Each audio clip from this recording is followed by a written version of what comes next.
За первые полгода в России злоумышленники похитили более 9 миллиардов рублей, а вот вернуть удалось только 7% от этой суммы. Сегодня говорим о мошенниках, как быть с этим и как противодействовать злоумышленникам. Здравствуйте. Я представляю гостя в студии Ольга Кузнецова, эксперт отдела безопасности Национального банка по Республике Башкортостан. Ольга Евгеньевна, здравствуйте. Здравствуйте. Итак, мы сегодня говорим о том, как противодействовать телефонным мошенникам, которые каждый день изобретают все новые и новые схемы.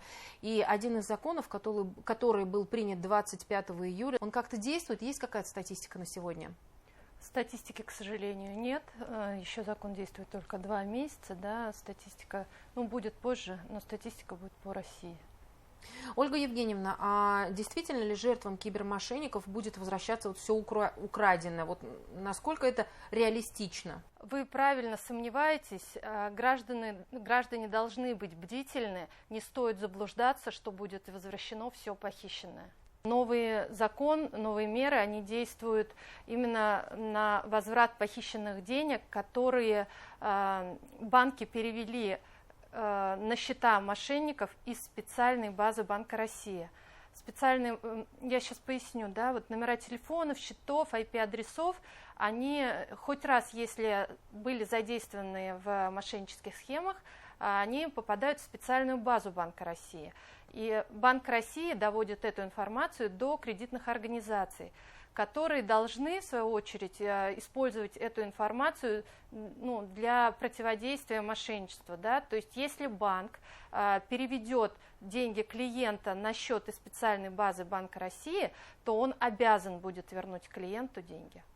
А сколько дней дается на это? Вот есть, наверняка же это не долгосрочная операция, что там вот считанные дни, если не часы. Банки обязаны вернуть деньги, в этом случае в течение 30 дней, если перевод осуществлен внутри страны, и в течение 60 дней, если это международная транзакция, так скажем. А есть ли какие-то ограничения по сумме? По сумме ограничений нет, главное здесь счет получателя. Если представить схему, какой вот алгоритм действий? Банк видит, что клиент собирается перевести на счет, который из черного списка, скажем так, вот каковы дальнейшие действия, как будет действовать банк? Банк должен будет прислать клиенту уведомление о сомнительной операции и может приостановить эту операцию на 2 дня. Этот период как раз-таки называется периодом охлаждения, он тоже вводится новым законом. И вот установлено, что в принципе вот этих 2 дней их достаточно для того, чтобы человек обдумал, посоветовался с близкими, да, и если он осуществлял перевод под воздействием мошенников, то отменил операцию. Но если по истечении 2 дней все-таки человек будет настаивать на проведении операции и переведет деньги на сомнительный счет, который банк посчитал сомнительным, банк это сделает.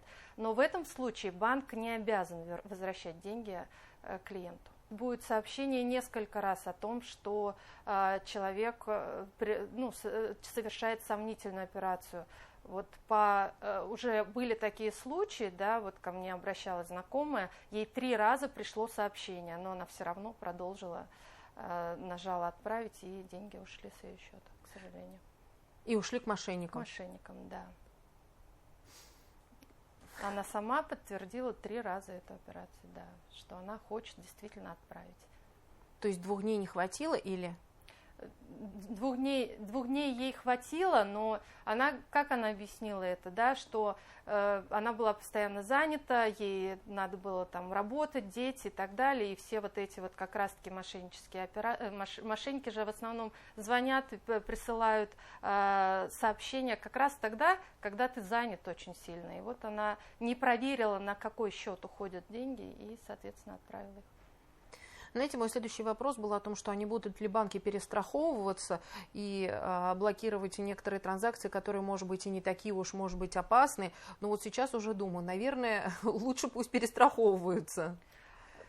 Банки не будут перестраховываться, я считаю, да, потому что перевод осуществляется, осуществляется клиентом на счет из специальной базы Банка России, да. Если счета Если этого номера счета нет в специальной базе Банка России, то, соответственно, и бояться нечего, и не будет приостановлена операция. А если все-таки клиент перевел, да, вот человек перевел деньги на счет мошенника, но который не был в черном списке, вот к нему вернутся деньги? Ну, такое тоже, к сожалению, возможно. Здесь почему это возможно? Потому что у мошенников постоянно новые счета мошенники используют постоянно новые счета, новые карты, да, и здесь стандартная процедура должна быть. Человек, если перевел деньги мошенникам, он должен обратиться в правоохранительные органы с заявлением о хищении и в банк с заявлением о несогласии о проведенной операции. Ольга Евгеньевна, очень часто в последнее время на слуху слово «дропер», вот, но не все понимают, что это. Давайте объясним нашим телезрителям, кто это, почему их стоит, может быть, опасаться. Дропер – это лицо, через счета которого, через карты которого, банковские карты, проходят деньги, похищенные у граждан. Да? Также дропер может обналичивать эти деньги, то есть когда они поступают ему на карту. Вот как раз счета дроперов тоже, они находятся в специальной базе Банка России. Дроперами становятся добровольно или, наверное, добровольно? По незнанию же, наверное, это нереально. Бывает по-разному. Бывает по-разному. В основном люди находят такие объявления в телеграм-каналах, да, на улицах города о том, что, о легком заработке при минимуме усилий. Единственное требование к работнику, так скажем, да, это наличие карты банка, кредитной организации и наличие СИМ-карты. То есть люди, мошенники через эти карты проводят деньги, денежные средства, похищенные у обманутых граждан. Многие, передавая мошенникам свои карты, даже не подозревают о том, что они становятся соучастниками преступлений. А ведь если ты берешь, оформляешь на себя карту, да, открываешь счет, передаешь карту неизвестным лицам или через свой счет проводишь деньги за вознаграждение, то ты мало того, что становишься соучастником преступления, да, ты еще и как финансово становишься должен, скажем так, потерпевшему. В основном дроперами становятся молодежь, студенты и дети с 14 лет, так как школьники с 14 лет могут уже самостоятельно пойти и взять карту. И они не задумываются о том, что они становятся участниками преступления. Вот поэтому со школьниками, студентами тоже надо, в принципе, проводить работу, да, и говорить, что они могут быть привлечены к уголовной ответственности. И что последствия могут быть очень печальными. Да. Давайте еще раз напомним нашим телезрителям. Вот сейчас очень много говорят о мошеннических схемах, о том, что опасайтесь мошенников, злоумышленников. Какие вот главные признаки сегодня, еще раз повторим, потому что я так понимаю, что чем чаще мы говорим, тем более в безопасности наши сбережения. Какие признаки вот главные? Что должно, на что нужно обратить внимание, чтобы предотвратить? Самое главное, я считаю, что это когда на вас выходят сами мошенники. То есть они начинают говорить о деньгах. То есть вам звонят и с вами говорят о деньгах. Защитить ли их, перевести ли просят и так далее. Потом пытаются выведать персональные данные, код из СМС. Код из СМС ни в коем случае никому передавать нельзя. Потом либо просят включить демонстрацию экрана, либо присылают ссылочки, по которым надо перейти, да, или установить программу. И вот в этом всем процессе они давят, пугают и либо пытаются якобы помочь, принять участие, скажем так, чтобы вам помочь.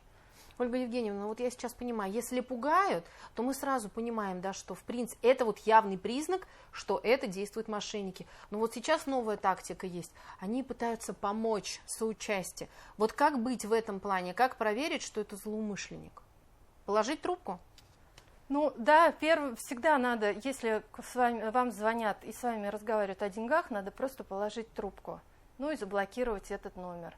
Если вдруг возникли сомнения в том, что это, ну, вдруг это сотрудник банка, там позвонил или правоохранительных органов, надо перезвонить по номеру, который вы найдете в сети интернет, либо, ну, если это банк, то на карточке обязательно совершить звонок. Ни в коем случае не надо совершать обратный звонок, потому что мошенники часто используют подмену номеров.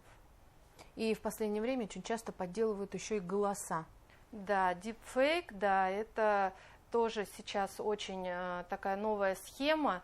К сожалению, мошенники ей очень активно пользуются. Они создают видеосообщения из информации, которую похищают у нас, взломав аккаунты, соцсети, мессенджеры, взламывают, берут наши голосовые сообщения, мы же все вот пользуемся голосовыми сообщениями, да, видеосообщениями, видеозаметками, и через нейросеть они формируют видеосообщения, которые отправляют в дальнейшем близким родственникам, друзьям.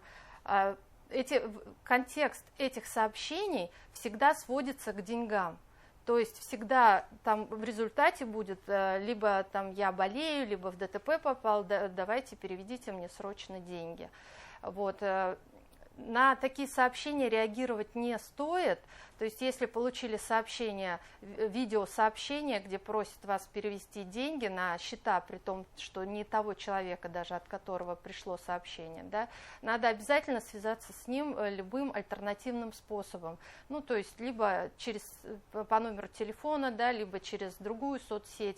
Но если нет возможности этого сделать, то необходимо задать собеседнику вопрос, ответ на который знаете только вы. Как вот распознать, да, сообщение вот это дипфейковое? Во-первых, будет съемка замедленная, потом будет заикание, как видеозаикание будет, также и в звуковом качестве, и будет монотонная речь. И мимика, она будет, ну, не соответствовать сообщению, скажем так. Надо обязательно, ну, просто связаться с человеком, от которого вы получили это сообщение. Ольга Евгеньевна, спасибо огромное, что нашли время, пришли к нам в студию и рассказали о том, как все-таки сохранить свои средства и как вести себя, если вдруг начали отправлять сообщения и так далее мошенники. Спасибо огромное. Спасибо. Это была программа «Интервью». Спасибо, что были с нами.